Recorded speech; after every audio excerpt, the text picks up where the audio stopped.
혹시 연애할 때 이 육각형 이성 찾는 사람 있어? 이 한두 개가 뾰족한 사람은 오히려 찾기가 쉬운데 육각형이 골고루 갖춰진 사람은 찾기가 더 어렵다고 느껴질 거야. 그래서 평생 솔로.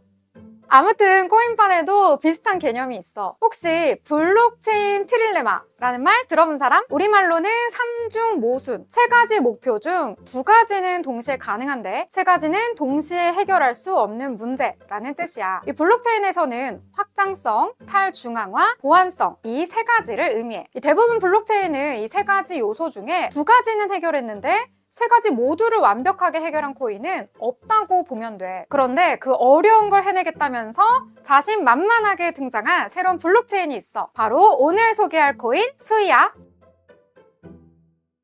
먼저 수이 코인의 탄생 배경을 살펴보면 그 위로 거슬러 올라가 봐야 해. 바로 메타, 구 페이스북인데 이 탈중앙화된 글로벌 결제 네트워크를 만들겠다는 목표로 DM 프로젝트를 진행했었어. 하지만 미국 등 정치권의 반대와 핵심 파트너사들의 이탈로 2022년 DM 프로젝트는 공식 종료가 됐어. 이후 초엘리트인 핵심 개발자들이 나와서 새로운 블록체인 두 개를 만들었는데 하나는 에포스, 하나는 수이야. 이제부터 그중 하나인 수이의 핵심 내용들 정리를 해볼 건데 더 빠른 소식과 실시간 정보는 이 댓글에 있는 링크로 들어와서 확인하고 인사이트까지 얻어가.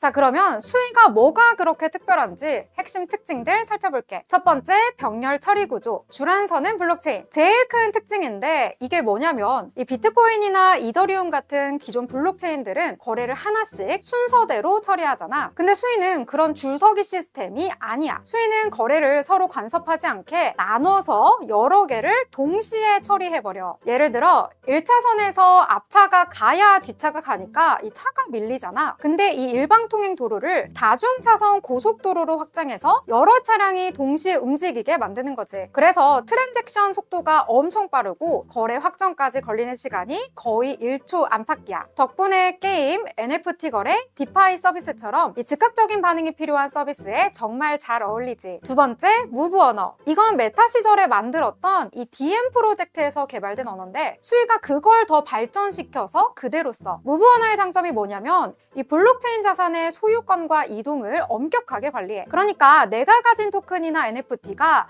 이 잘못된 코드 한 줄 때문에 사라질 일이 훨씬 줄어든다는 거지. 예를 들어 이더리움에서 코딩 실수로 돈이 묶이거나 사라지는 경우 있잖아. 무브는 그런 걸 원천적으로 막는 구조야. 이 개발자 입장에서는 안전하고 이 사용자 입장에서도 안심할 수 있는 환경이 되는 거지. 세 번째, 낮은 수수료와 토큰 활용성. 수이는 기본적으로 거래 수수료가 엄청 싸. 그 이유가 아까 말했던 병렬 구조 덕분에 효율이 좋아서야. 또 수이 토큰은 단순히 거래용 코인이 아니라 이 생태계 안에서 여러 역할을 하는데 가스비로 쓸 수도 있고 스테이킹을 통해 검증자에게 위임해서 보상을 받을 수도 있고 이 거버넌스 참여, 즉 네트워크 방향성 결정에도 투표할 수 있어. 직접 생태계 운영에 참여하는 유틸리티 토큰인 거지. 네 번째, 객체 중심 구조. 이건 조금 기술적인 건데 이 수이의 내부 구조가 객체 중심이라 블록체인 안에서 모든 자산이 객체로 표현돼. 게임 아이템, NFT, 토큰 같은 걸 훨씬 쉽게 조합하거나 서로 상호작용할 수 있게 만들어. 예를 들어서 게임에서 어떤 캐릭터가 이 검을 들고 있잖아. 그 검을 NFT로 표현하면 검 자체가 하나의 객체가 돼서 바로 다른 서비스나 마켓플레이스에서 거래할 수 있어. 첫 번째, 글로벌 파트너십 확대. 이 구글이 새롭게 출시한 AI 결제 프로토콜 파트너로 수이를 선정했어. 또 OKX가 XBTC를 출시하는 세계 체인 중 하나로 수이를 선정했어. 참고로 XBTC는 OKX가 발행하는 비트코인 기반 토큰화 자산이야. 이 사용자가 OKX 지갑에 이 실제 비트코인을 예치하면 동일한 수량의 XBTC를 받는데 이때 수이 네트워크 위에서 발행받을 수 있어. 이 수이에선 이걸 디파이로 쓸 수 있으니까 이 비트코인을 가진 사람이 수이 안에서 예치를 하거나 빌리거나 이런 것들을 할 수 있는 거지. 이 수이 디파이 쪽에서 유명한 프로젝트들과 연동된다고 하니까 수이 안에서 비트코인 활용도 많아질 거고 이 자연스럽게 수이의 수요도 올라갈 수 있다고 기대해 볼 수 있겠지? 이 밖에도 그레이스케일의 수이 트러스트 출시로 기관 투자자들의 접근성을 높였다는 점, 엑스포털 엑스머니의 마스터카드 제휴 발표로 생태계 확장에 대한 기대감 상승 등의 소식도 기억해두면 좋아. 두 번째, TVL 상승. 수의 네트워크의 총 예치금이 최근 몇 달 새 급격히 늘어났는데 특히 수의 디파이 TVL이 이달 들어 사상 최고치를 경신했어. 온체인 지표 역시 수의 활용성과 확장성에 대한 사용자 신뢰가 생태계 전반에 퍼지고 있는 거지. 세 번째, 사용자 온보딩 혁신. 기존 블록체인 지갑 만들 때 시드 문구 적고 백업해야 해서 어렵잖아. 근데 이제 수에는 이 두 가지 패스키를 통합해서 그냥 구글 로그인만으로 지갑 생성이 가능해졌어. 시드 문구 필요 없고 로그인 한 번이면 끝. 근데 보안은 그대로 유지돼. 제로 지식증명 기술 덕분에 개인정보는 노출이 안 되면서 본인 인증은 확실히 되거든. 실제로 이 기능이 적용된 이후 활성 지갑 수가 급격하게 늘었지. 마지막으로 가장 궁금해할 가격 전략이야.